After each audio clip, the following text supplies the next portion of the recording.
Hey folks, Scott Grove here. I'm going to give you a little lesson in rock and roll style that I had actually done some of this in country before, some of the same licks, but lo and behold, throw on a little distortion and gave me a few different ideas. These are actually double stops and other little things. Double stops meaning two notes at once, but just playing in the key of A, jamming, using some of the stuff, being able to come up with ideas of your own. Okay, so some of the stuff ends up being like this.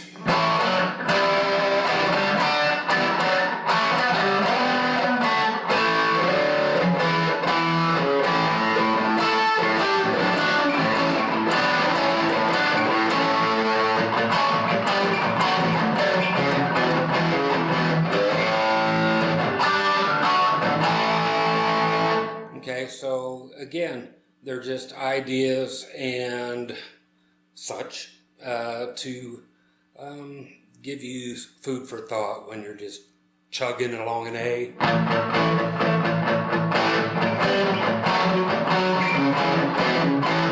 Okay, just to have some movement going on.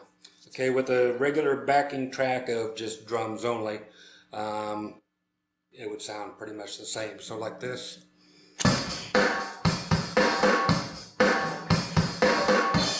Hey, it's got a groove.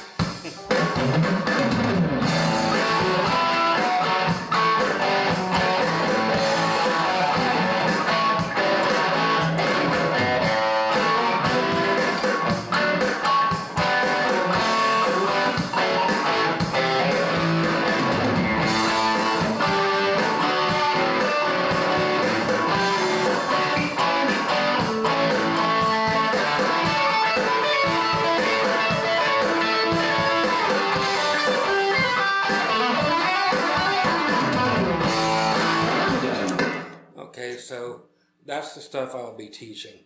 So if it interests you, stick around. If it doesn't, skip to the next one, all right? Catch you in a bit. Okay, thanks for sticking around with me. Again, I want to thank the person who gifted this PV Falcon to me. Groovy axe, I dig it.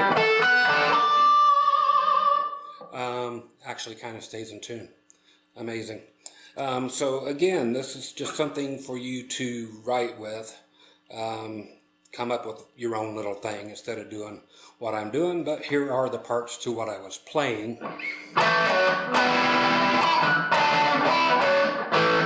Okay, that's just typical A. And then we go to the 4th fret on the D, 3rd fret on the B. Then we go to D on the 5, G on the 4, B on the 5.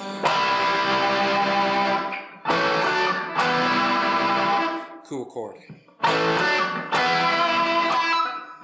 Okay, and then move that around as you will. Or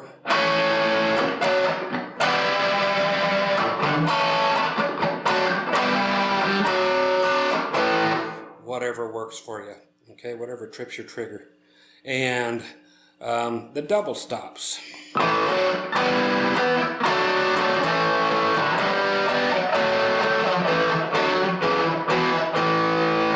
Are things like that. Okay, the first one I'm using is actually on the D string at 5, G string at 4.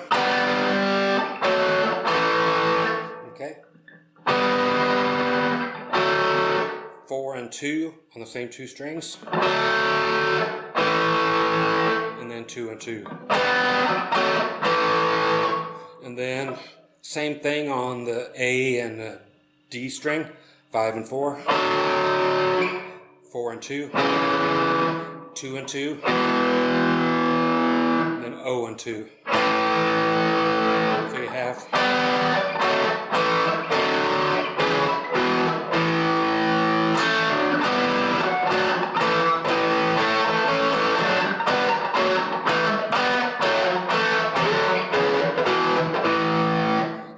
ways to walk around and again just have some movement to what's going on.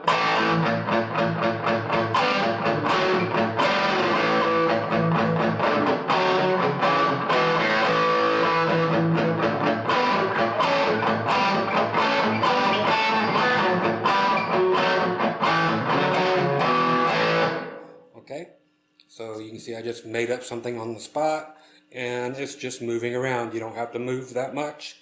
It's just there for you. Another cool one is going all the way up to 14 and 14 on the D and G.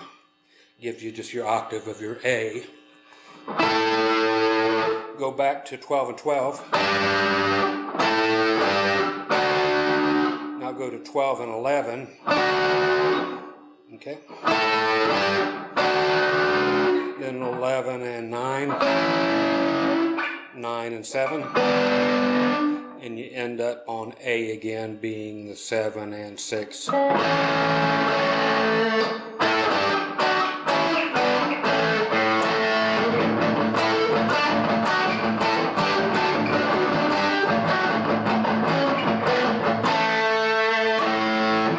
Okay, it's just more stuff, the same thing, but getting you up an octave higher.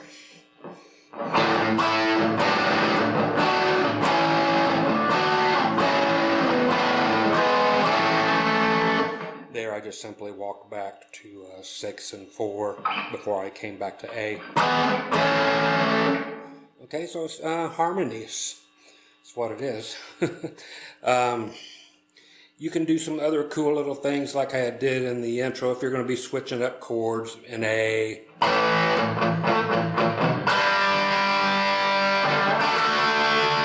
To G and D. Cool 80s type of things.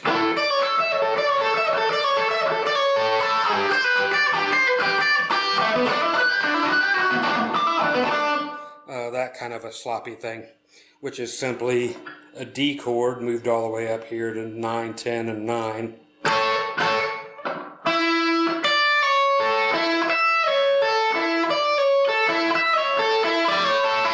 Okay, so it's simply a pull off on your high E string from 10 to 9. Play through the chord. Then you do the 12th fret and pull off.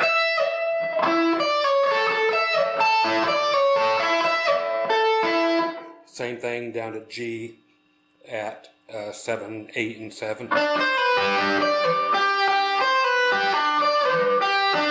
And then on D I simply went, which is an A chord moved up to 7. Going hammer on to 9 and pull off on the D, on the G, and then 7 to 8 on the B, then backward.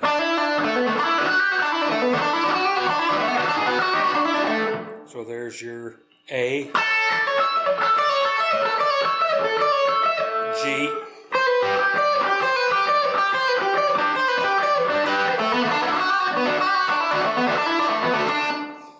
that kind of thing. So if you want it, there it is. If not, forget that it was even played.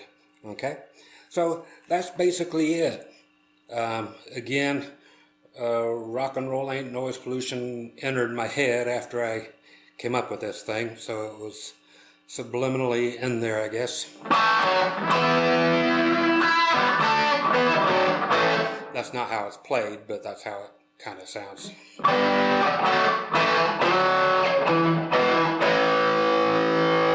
Okay, so there's some movement for you to simply think about, incorporate in some of your own compositions.